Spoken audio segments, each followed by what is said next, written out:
Muy buenas tardes a todos. Sean bienvenidos a este foro Mujer Diversa en la Economía Social y Solidaria de la Ciudad de México.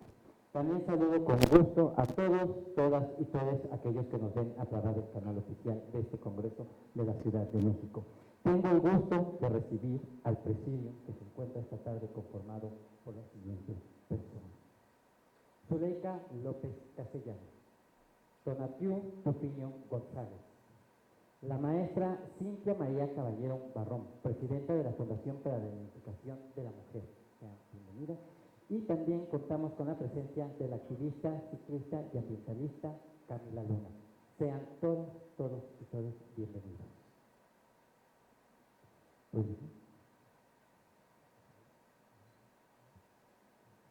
Tengo el gusto y el honor de que este día tocaremos un tema muy importante para la mujer. No solo para la mujer, sino también para la economía de las mujeres de la Ciudad de México. Cedo el uso de la voz a Zuleika López Castellanos. Muy buenas tardes a todos, todas y todes. Como parte de las actividades de la Semana Diversa en Colores en el Congreso de la Ciudad de México, se organizó este foro que tiene que ver con poner en justa medida a las mujeres, a las identidades femeninas en la economía social y solidaria de la Ciudad de México, siendo ellas, nosotras, quienes entretejemos la economía desde el diálogo de saberes, desde preservar las enseñanzas ancestrales, para, como decimos en el comercio popular, hacer rendir el chivo hasta fin de mes. En el país, las mujeres diversas, las que nos reconocemos fuera de una heteronorma cis patriarcal, sumamos 2.7 millones de acuerdo a la última encuesta nacional de diversidad sexual y de género. Y de este universo de personas que nos identificamos con el acrónimo LGBTTIQA+, el 16.9% somos comerciantes y el 7.7% somos artesanos. Hay quienes son comerciantes y somos artesanos. Se entreteje una transversalidad. En el país, en junio del 2023, el 55.23% de la población económicamente activa estábamos dentro de la economía informal, es decir, aquella que se encuadra en la economía social y solidaria.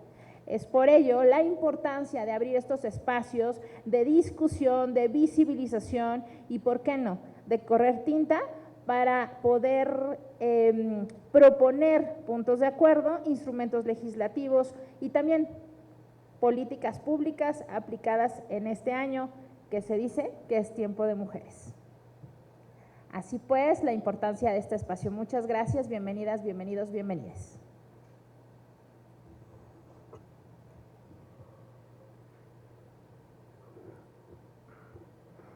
En ese sentido, haciendo complemento con las palabras de mi compañera Zuleika, dándole la bienvenida a nuestras queridas ponentes que realmente han tenido una lucha sobre este tema. Y claro, es tiempo de mujeres y es momento de darle esa reivindicación desde políticas públicas, espacios gubernamentales, en el ambiente, sobre todo, que tiene que haber espacios seguros para cada una, para cada uno y para cada uno de nosotros en esta ciudad diversa. Y bueno, como ya se los había comentado nuestra querida compañera Zuleika, que en este ámbito tenemos que ir generando instrumentos legislativos desde diferentes trincheras para poder lograr y que este tipo de metas y objetivos, para que tengamos sobre todo un bien común, que tengamos realmente este beneficio y que tengamos una sociedad más equitativa y justa. Muchas gracias.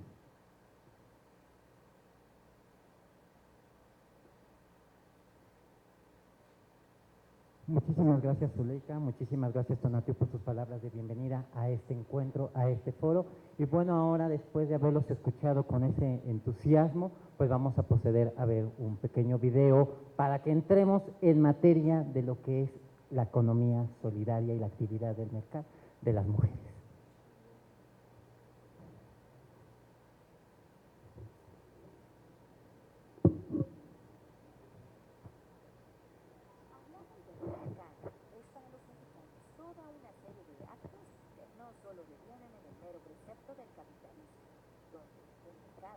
Es el espacio en el que confluye la oferta y la demanda. Para nosotros tiene más significados que ese término. Hablar del verbo mercar es para los mexicanos toda una serie de actos que no solo devienen en el mero precepto del capitalismo, donde el mercado es el espacio en el que confluye la oferta y la demanda. Para nosotros tiene más significados que ese término frío que dista de nuestra forma de vivir el intercambio comercial. Podría decirse que es inherente a nuestro ADN. Desde tiempos prehispánicos lo practicábamos y hemos sido admirados y reconocidos por el esmero y dedicación que le brindamos, como consta en todas las crónicas de los invasores españoles y otros grupos que se maravillaban del gran espacio que ocupaban los tianquistli, como el icónico de Tlatelolco, además de su limpieza, organización, gran variedad de productos, normas y vigilancia para que los intercambios se realizaran de la forma adecuada en todos ellos y posteriormente por todos los visitantes llegados a nuestra hermosa capital. Mercar puede ser el acto de compraventa de un producto a cambio de una cantidad de dinero en específico, pero también cuando se trata del mercado o del tianguis, se puede presentar al regateo, en el cual el oferente accede a negociar con el futuro comprador, haciendo más interesante el acto y si el cliente queda satisfecho, se vuelve asiduo al negocio. Mercar también significa el intercambio característico de la época prehispánica y parte del virreinato, el trueque, en el que se intercambian productos o servicios sin mediación de moneda y se realiza un comercio circular sin desperdicio, pues se revitalizan artículos de segunda mano. Esta forma del comercio ante situaciones de adversidad como la que ha sido la reciente pandemia por COVID-19 se revitaliza y vuelve a entrar en función, fomentando las redes entre comunidades y fortaleciendo el tejido social, como viene sucediendo con las mercaditas feministas y la diversidad sexual. Este breve panorama nos muestra la gran importancia que tiene para la población mexicana los mercados, tianguis, concentraciones de comerciantes fijos, semifijos, el comercio de barrio y demás espacios del mercado, ya que en ellos se fortalecen redes de intercambio no solo económico, sino más profundas como lo son las familiares, sociales, culturales, artísticas, educativas y aún ideológicas. Entre los gritos de «¡Pásele, marchante! ¿Qué va a llevar, clienta? ¿Cómo que le muestro?», las risas de camaradería y los interminables sonidos de música de todos los géneros, los múltiples olores a frutas y olores, a incienso y veladoras, a hierbas de olor y comida, a mole y pescado, toda la gama de colores de los vestidos típicos y calzados para las ceremonias, de las más variadas telas de nuestros vestidos, de los alebrijes y calaveritas, del tacto agradable a tocar las infinitas combinaciones de materiales que nos brindan las artesanías mexicanas como la parafina, algodón, chaquira, cartón, tezontle, metales y fibras. Los sabores dulces, salados, amargos, ácidos, para embrujar nuestro paladar. ¿De qué podríamos prescindir? Si debiéramos desistir de alguna de las múltiples sensaciones que nos provocan los mercados, ¿cuál sería? Creemos imposible tomar la decisión, pues no hay nada más estimulante para los sentidos que recorrer los mercados para saberse vivo y disfrutar la gran variedad de mercaderías de nuestra producción nacional. Conozcan a la inspiradora señora Anita, una mujer valiente que desafió las adversidades desde una edad temprana, desde su humilde origen en un pueblo de Hidalgo hasta convertirse en una exitosa mujer comerciante en la Ciudad de México. Su historia es un testimonio de resiliencia y determinación. El día de hoy tenemos el honor de presentarles a la extraordinaria señora Ana Eufrasia López Rosado, una mujer cuya valentía y determinación la han llevado a superar obstáculos y convertirse en un pilar de su comunidad. ¿Qué tal? Muy buenas tardes, señora Anita.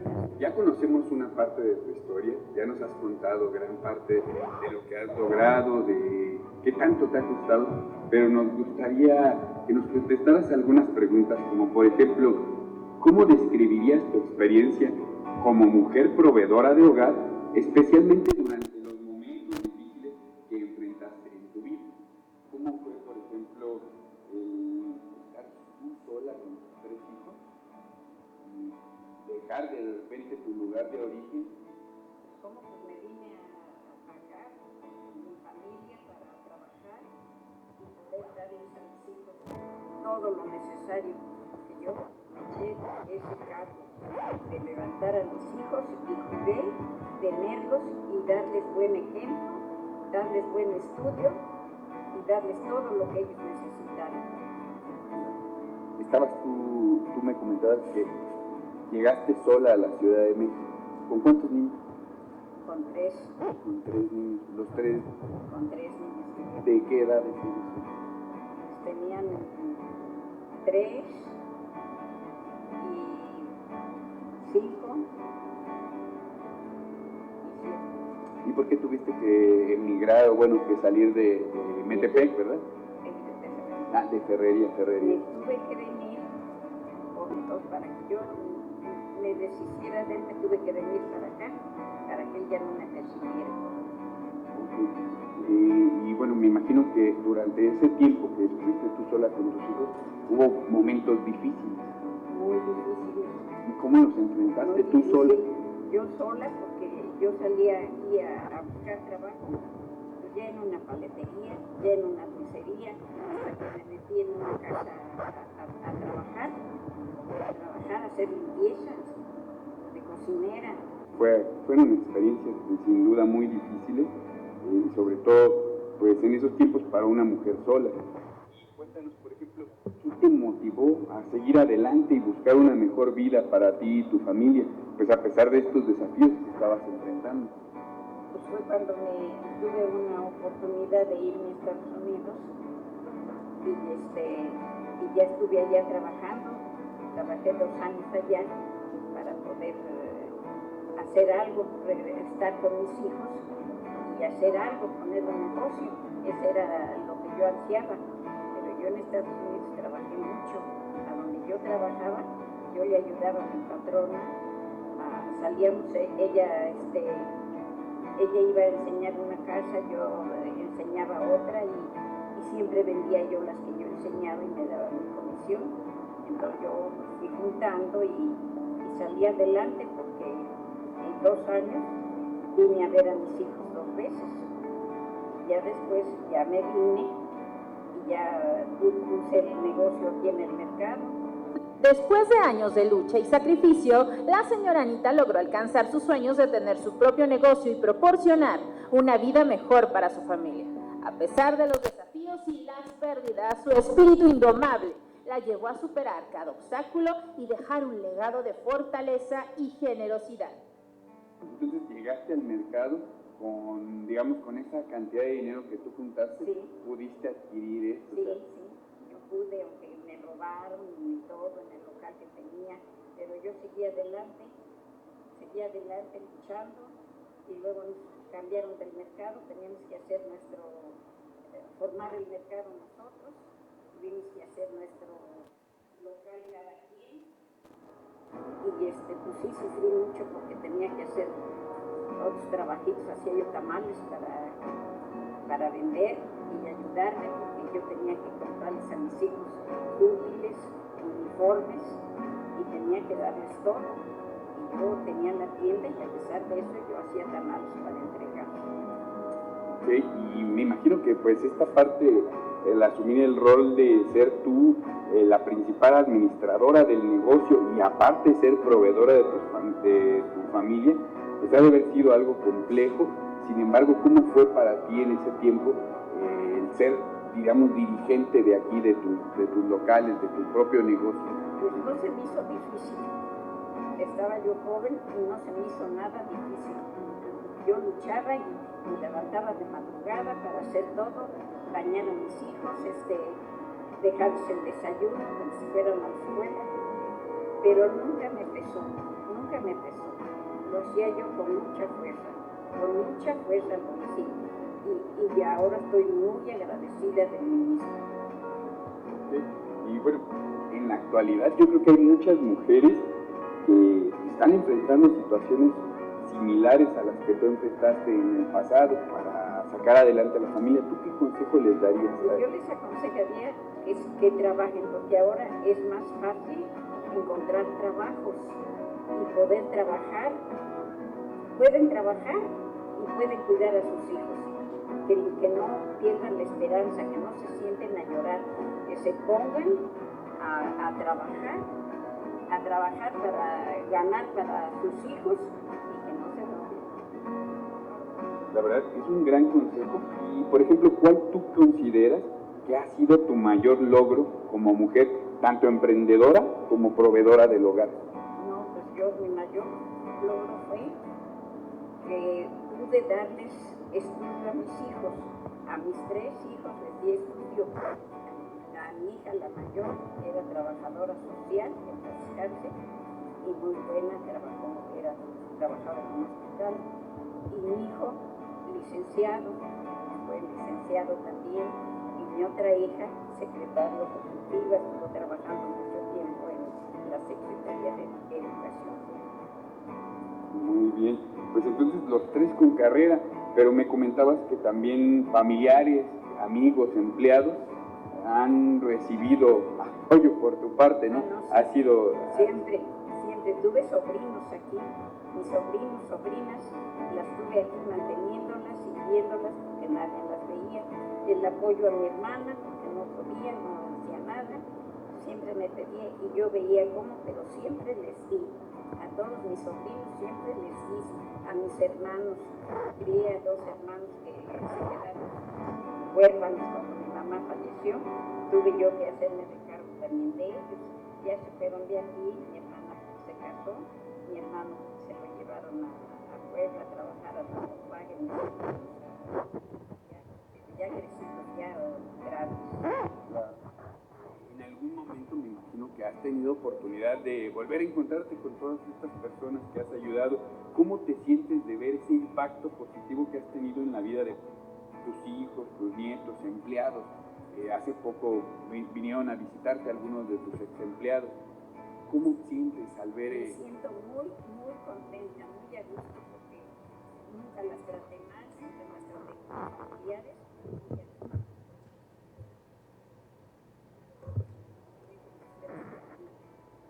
Me saludan, se preocupan por mí, mis hermanos también. Yo todo eso estoy muy agradecida.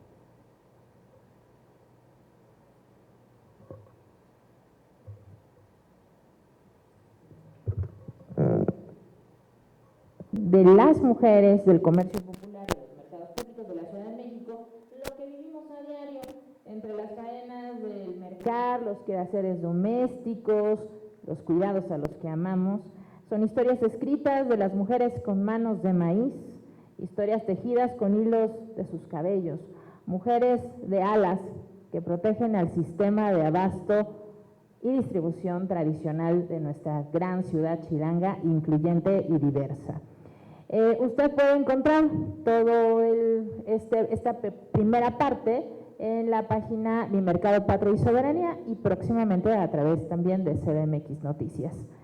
Pues bueno, es el contexto de que las mujeres diversas no solamente somos aquellas que nos cubrimos con este acrónimo LGBTTIQA+, sino también las mujeres residentes indígenas en esta Ciudad de México, pero también hay las adultas mayores, hay una gran diversidad pluricultural en nuestra nación. Solamente de los más de 135 millones de habitantes en el país, el 50.7% somos mujeres.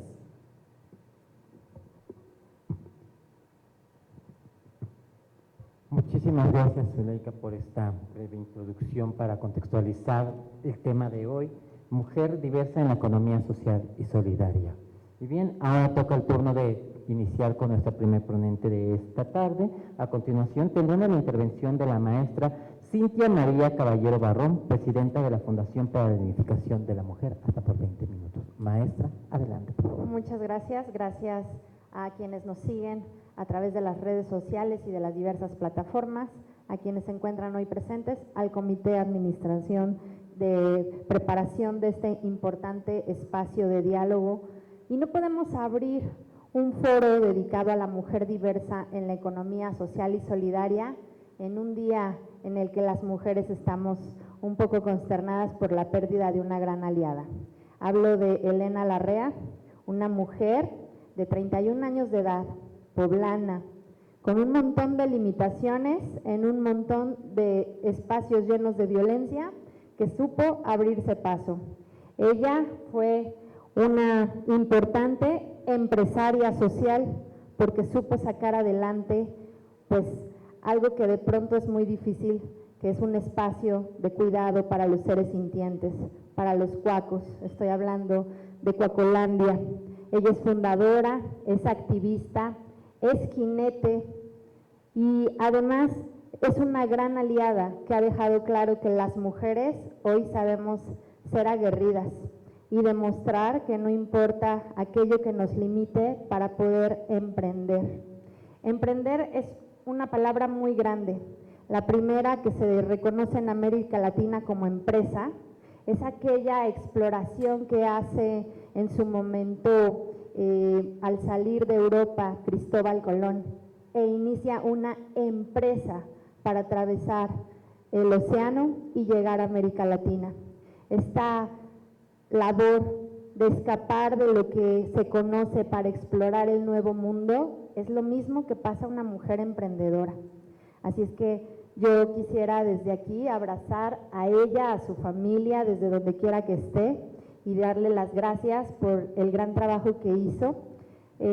No podía no abrir este foro sin reconocerla a ella, que es algo muy importante, y creo que hay que aprovechar el espacio, las cámaras y los micrófonos para reconocer a quien, a pesar de que pueda tener muchos cuestionamientos por los estilos, por las plataformas que utilizó para ganar recursos o por lo que sea que gritó afuera de una entidad de justicia, su voz se escuchó y a ella gracias. Hasta donde esté, le agradecemos su legado. Y retomando un poco el tema de esto que hacemos las mujeres, que es ser disruptivas, es ser atrevidas, es reconocer también que las mujeres por naturaleza, casi por instinto, somos administradoras. Voy a hacer algo físicamente que hacían nuestras abuelas. Sacar el monedero del corazón. Ellas nos enseñaron a resguardarlo cerca de acá, porque lo valoraban. Ahorita que estaba escuchando el video de Anita, en el que nos cuenta pues toda su batalla para poder sacar adelante un negocio, me imagino esos tiempos en los que las abuelas cuidaban hasta el último peso para hacer rendir las economías en casa. Entonces, esta naturaleza que tenemos como mujeres para ser administradoras nos hace saber que de nosotros dependen muchas cosas.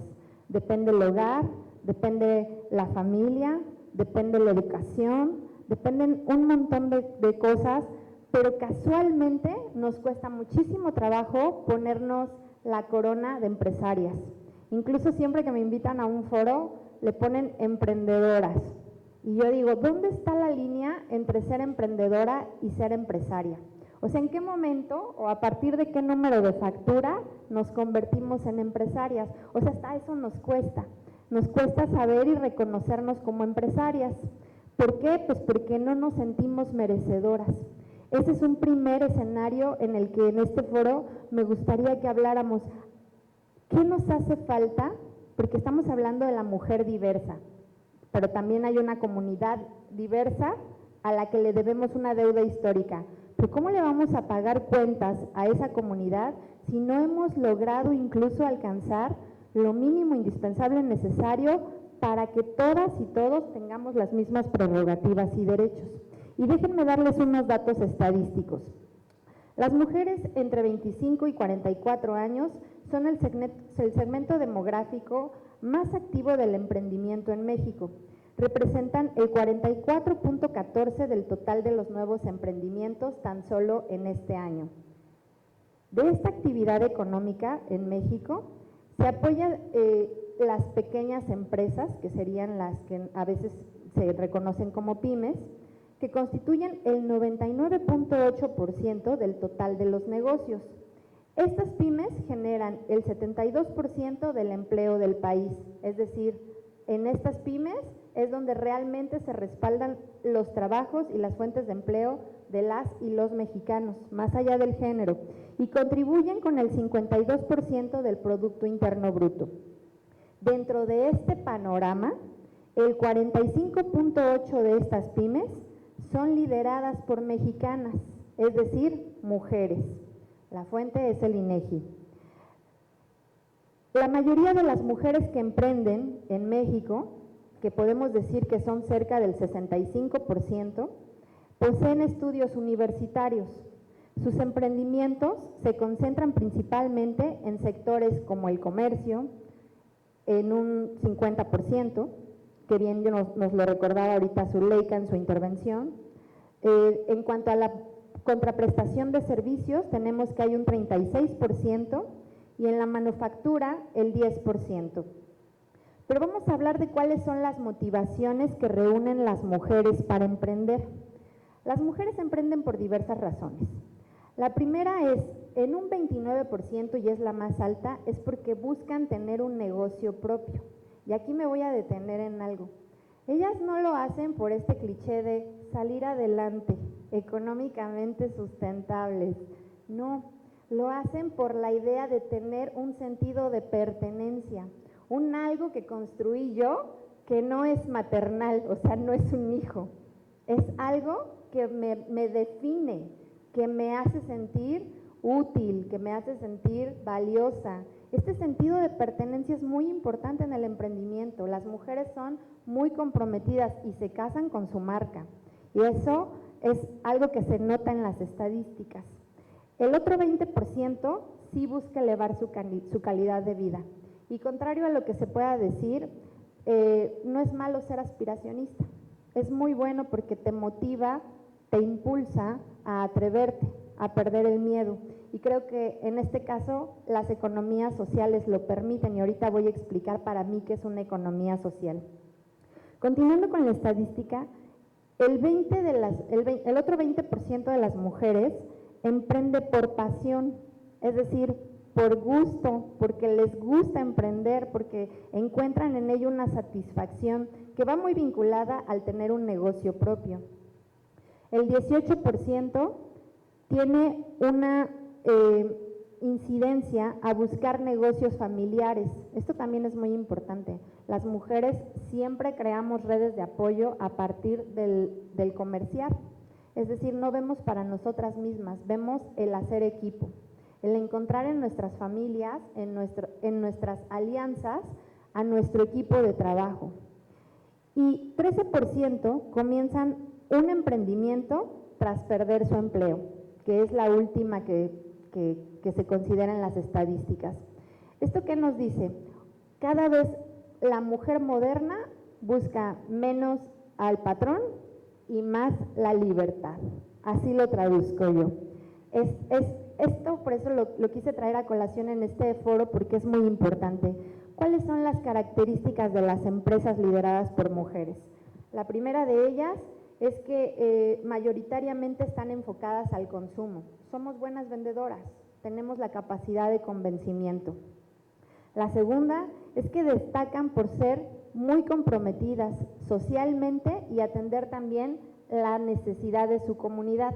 Es decir, los emprendimientos que son exitosos y que están liderados por mujeres es porque resuelven una inmediatez, una necesidad comunitaria, que eso es algo que implica pensar. Y esto lleva a la siguiente característica de cómo son las empresas lideradas por mujeres. Las empresas lideradas por mujeres son negocios sólidos, proactivos en la búsqueda de financiamientos, que buscan tener la legitimidad o estar en el marco del derecho y que generalmente trabajan por estar, digamos, al corriente de sus obligaciones legales y fiscales, que esto también es de asombrarse. Finalmente, quisiera hacer un planteamiento, porque ahorita que escuchaba a mi compañera Zuleika, ella decía que la economía social y solidaria es como, voy a decirlo de esta manera, no lo dijo textual, pero como sinónimo del comercio informal. Yo creo que no es así, que se puede hacer economía social y solidaria en la que cabe el comercio informal, por supuesto, pero también el comercio de todo tipo, incluso las empresas. Y es a donde les digo que toca dejarnos ser merecedoras y ponernos la corona de empresarias. Porque el 82% de las mujeres emprendedoras que operan en la informalidad, como bien dices, sí buscan o sí están pensando formalizar. Entonces creo que a nosotros, desde el quehacer legislativo, desde el quehacer jurídico y desde la política pública, nos toca impulsarlas y darles esas herramientas que les permitan consolidar sus negocios. Eso es un gran reto que podríamos dejar abierto en este foro y que yo quiero empezar a comentar. Finalmente, quisiera decir, abrir una página de Facebook o de Instagram para emprender no es algo malo, no es, porque escuchaba por ahí que eso no es suficiente para denominarse emprendedora, pero las nenis en pandemia nos dieron un gran ejemplo. Ellas lograron salir adelante con estas herramientas y creo que las nenis son el ejemplo claro. Y para quienes nos están viendo que, ay Cintia, ¿qué son eso de las nenis? Bueno, las nenis son las jóvenes, sobre todo, no necesariamente jóvenes, que teniendo las puertas de las tiendas, las plazas comerciales y las calles cerradas durante la pandemia, ocuparon las redes sociales, sus propias redes sociales, para sacar adelante a sus familias, para comercializar, para vender, para ofrecer sus productos y servicios. Y el término nenis se acuña por el famoso neni, yo te lo entrego abajo del reloj del metro, nos vemos en la estación tal, ¿no? El neni para decirnos de muchas maneras nena, pero no nena, neni, porque ahí cabemos todos. Es algo que a mí me gusta, que creo que da muestra clara de que se puede innovar en la manera de hacer comercio. Quiero hacer un cierre hablando de algo que yo estoy tratando de colectivizar aquí en la Ciudad de México, porque ya se hace en otros países, pero no acá, o acá estamos en pañales.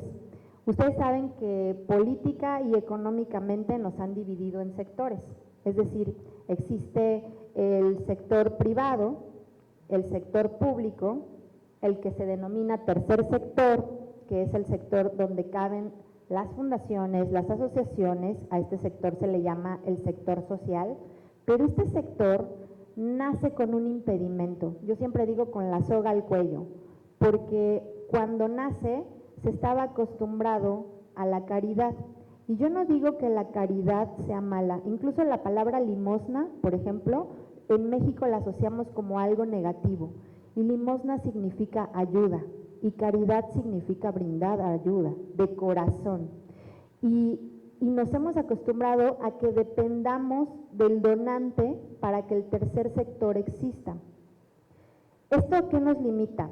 La categoría que nos ha puesto la legislación y la política pública impide que el lucro o la palabra lucro nos deje vivir de manera autogestiva.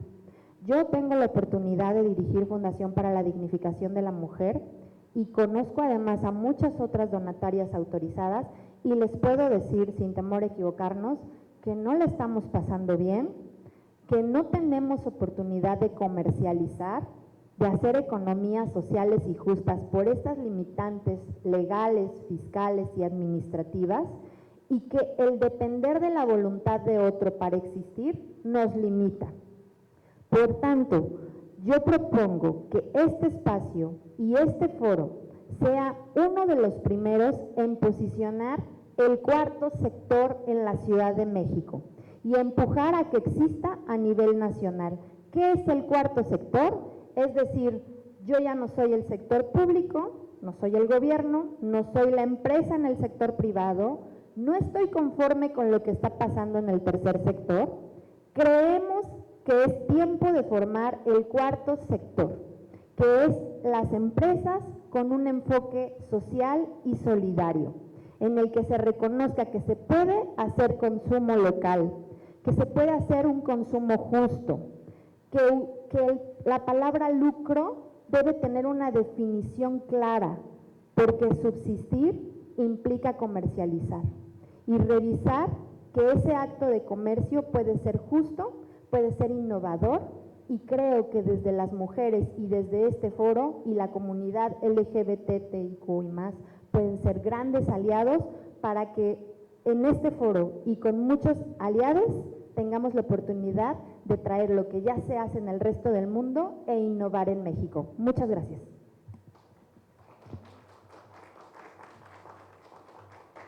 Muchísimas gracias a la maestra Cintia María Caballero Barrón, presidenta de la Fundación para la Dignificación de la Mujer. Y ahora no sé si me permitan alguna ronda de preguntas de este panel aquí en la mesa, alguna duda de los que se encuentran aquí presentes.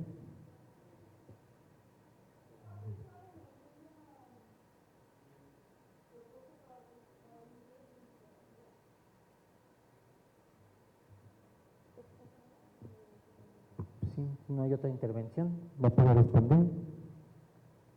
Qué interesante pregunta.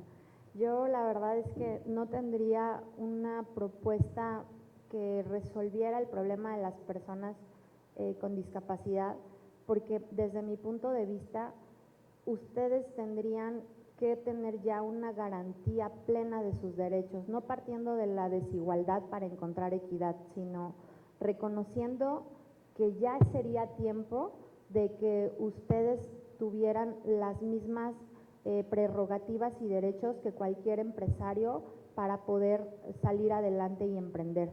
Sin embargo, reconozco que no existen y creo que lo que podemos hacer es tratar de visibilizar esas desigualdades y brindarles algunos estímulos.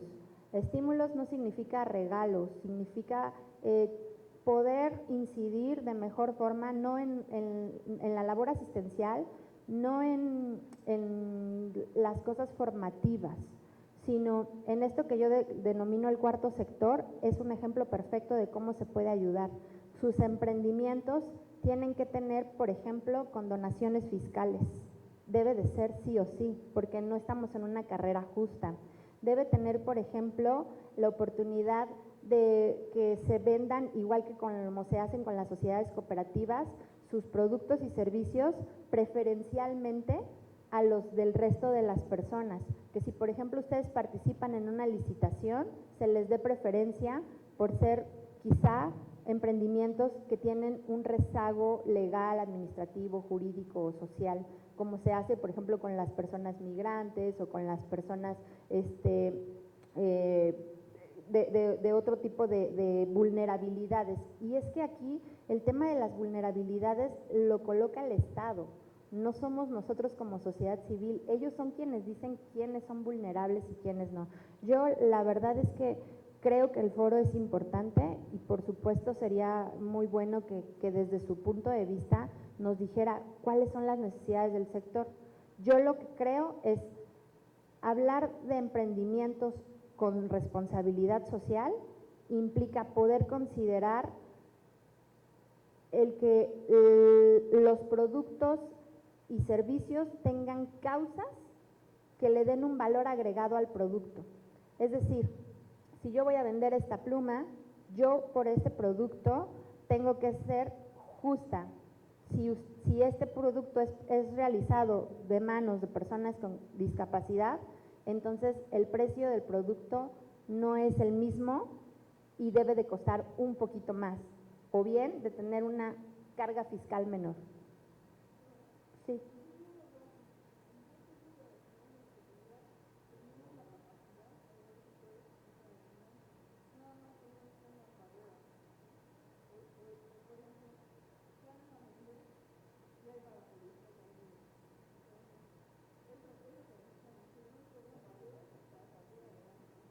Claro.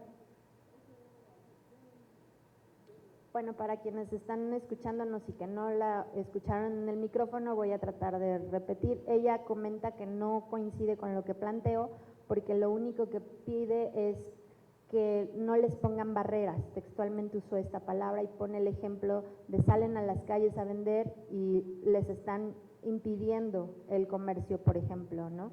Sin considerarlos, ¿no? Pues es que en este punto, tanto para ustedes, personas con discapacidad, como para cualquier otra persona, lo que debería existir es puntos de venta. Y la apertura de esos puntos de venta y la regulación y la viabilidad jurídica para que ustedes no tuvieran que esconderse de la autoridad.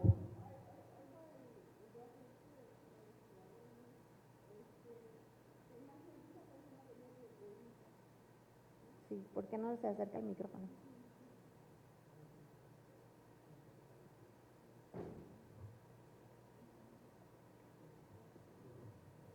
Una persona que viene de provincia, ¿sí?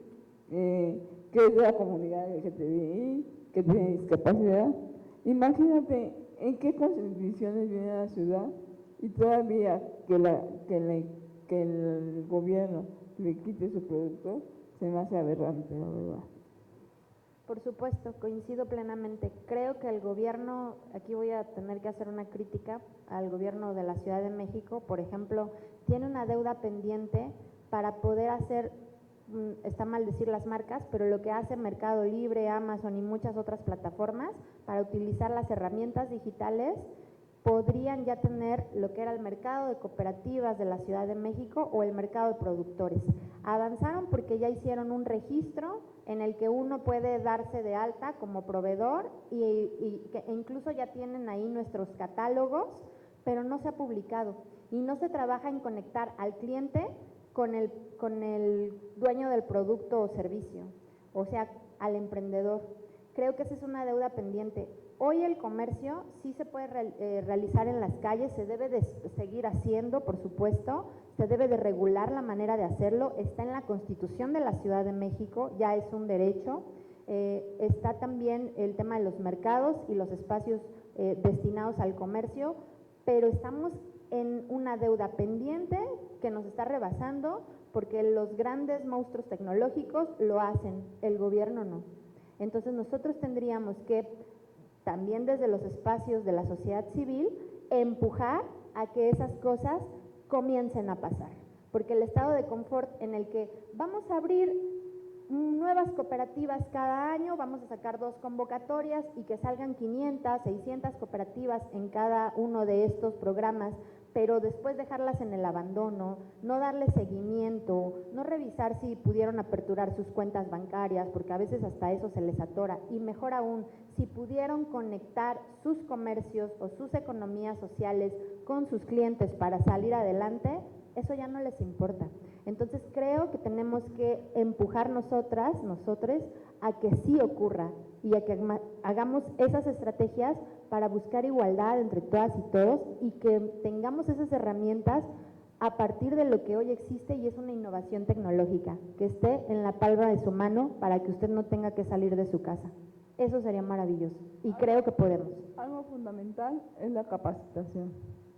Sin duda, la profesionalización es lo más importante. Siempre le digo a las personas que me buscan para asesoría, profesionalízate. Sé la mejor o el mejor en lo que estás haciendo. Oye, pero es que vendo dulces. Pues sé el mejor vendedor de dulces. Dedícale 5 horas al día a vender dulces. Entonces, a entender todo de cómo hacer tu modelo de negocio, todo de cómo exhibirlo en redes sociales, todo de cómo hacer un discurso. ¿Cuál va a ser tu discurso para convencer a tu cliente en 30 segundos? Profesionalizarnos, lo que tú dices, capacitarnos es fundamental. Gracias a eso ella logró salir adelante, a la fama,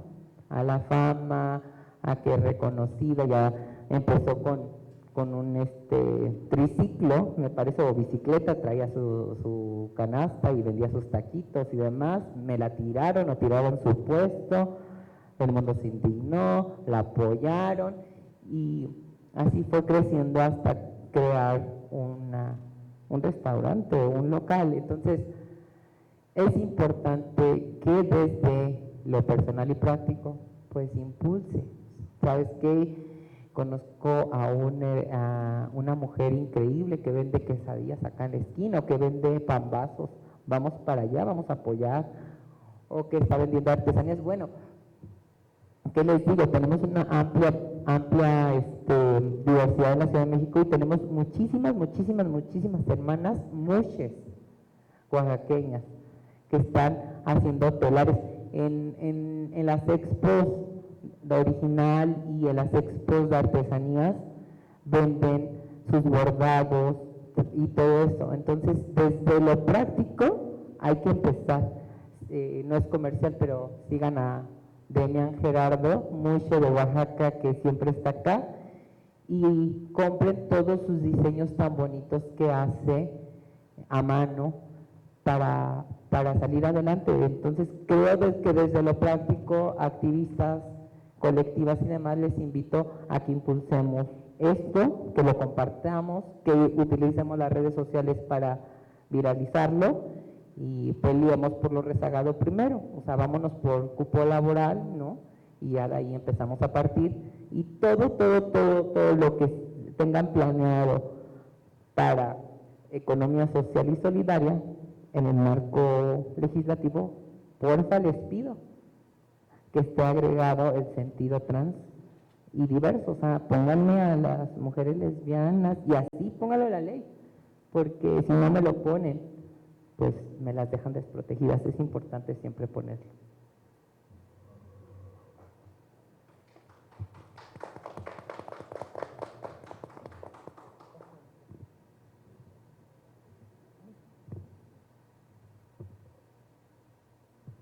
Muchas gracias, Camila, por responder la pregunta. Si no hay alguna otra duda más o cuestión más en este foro, pues pasaremos con la compañera Zuleika López Castellanos para que nos dé sus conclusiones acerca de este primer foro de Mujer Diversa en Economía Social y Solidaria de la Ciudad de México.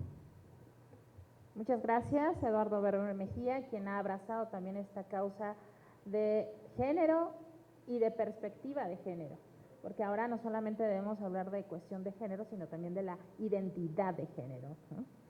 Agradezco a nombre de este comité organizador, que está integrado por Colectiva Diversa, Colectiva Amor en Colores, Iniciativa LGBTAC, así como Diversidad Azcapotzalco, y que ha abrazado y que ha abierto las puertas a esta Casa del Pueblo, a estos recintos del Congreso de la Ciudad, la diputada Marcela Fuente, quien en congruencia es presidenta de la Comisión de Desarrollo Rural, Abasto y Distribución de Alimentos, que habla de la economía social y solidaria.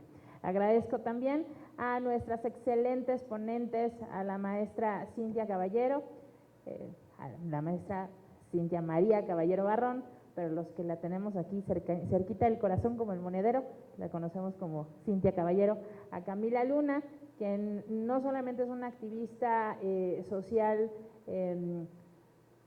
transfeminista, sino es una activista que incide también desde lo social, haciendo pues una suerte de colectas para hacer lo que decía la maestra Cintia, ayudar, acercar la ayuda.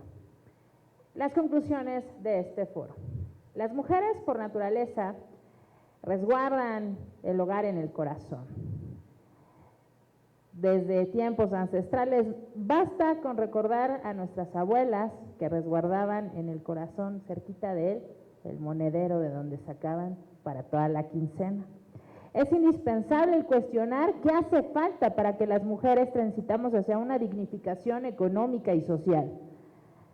Dando un paneo en números que muestra la importancia de las mujeres en la economía nacional, solamente basta mencionar que el 52% del PIB es aportado por las pymes, y que de estas pymes el 45.8% son lideradas, encabezadas por las mujeres.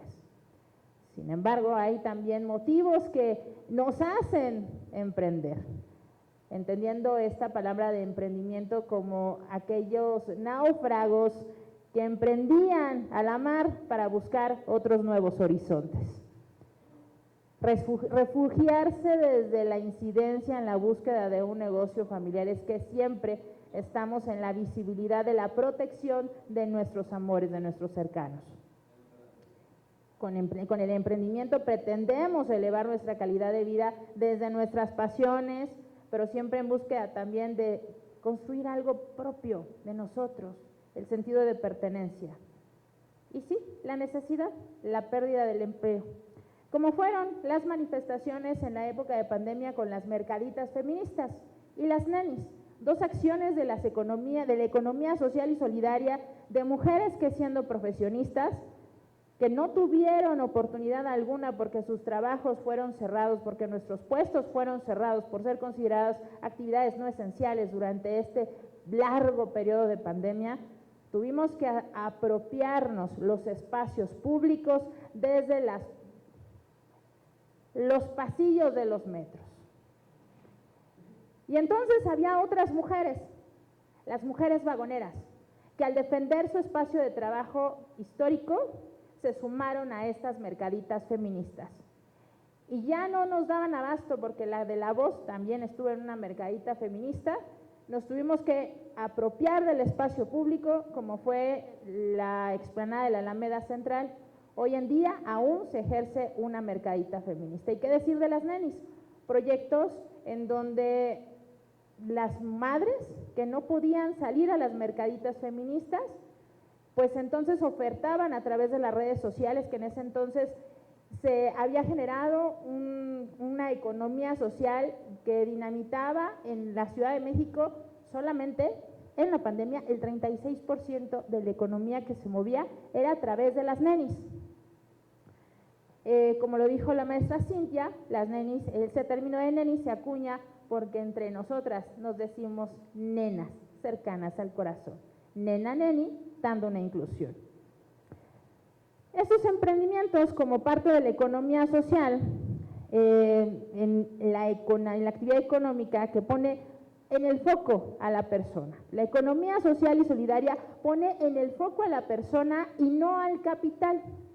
Esto va en congruencia, y lo ponemos aquí sobre la mesa, esto va en congruencia con la teoría del bienestar que acuña la administración pública local y federal, y que de ahí se desprenden las políticas públicas actuales. En este ecosistema del desarrollo del país se han marcado tres sectores que dinamitan el sector privado, el gobierno y el sector social, integrado por las asociaciones civiles, las fundaciones, la sociedad civil organizada. Sin embargo, es importante impulsar el cruzar el umbral hacia el cuarto sector, que también un parteaguas fue la pandemia por COVID-19, e instaurar en la Ciudad de México, que ya hay algunas más este sector de la academia que ha empezado a fundar empresas de innovación, empresas de impacto social, incubadoras de emprendimientos. Hay que transitar a las empresas sociales y solidarias, a las empresas de innovación de impacto social, saltando de la limosna y la carencia a poner en el foco, en el centro, a la ayuda, a brindar la ayuda. Hablamos en este foro de las disidencias en la economía, de lo que sale de la heteronorma cis patriarcal, las identidades femeninas LGBTI, las identidades trans. Un ejemplo de ello es la Tianguis Disidente, otra manifestación que se dinamita con la pandemia, que se apropió de un espacio público, el Bajo Puente de la Glorieta de Insurgentes, donde el 98%, de acuerdo a lo que nos dijo nuestra ponente, son identidades femeninas, las mujeres trans.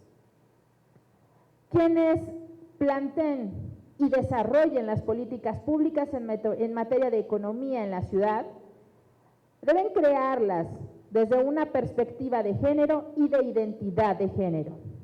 En ello es importante hacer una métrica. Lo que no se mide no se pone en la mesa y no se habla. De lo que no se habla se invisibiliza, se nulifica. De ahí la importancia de hablar desde los números. Se hace un exhorto en este foro a que la INEGI realice de nueva cuenta un ejercicio como el de la Encuesta Nacional de Diversidad Sexual y de Género, cuyo último ejercicio fue en el año 2021. Es cuestionado, aquí cuestionamos el término formal en el ejercicio de la economía, de la actividad económica.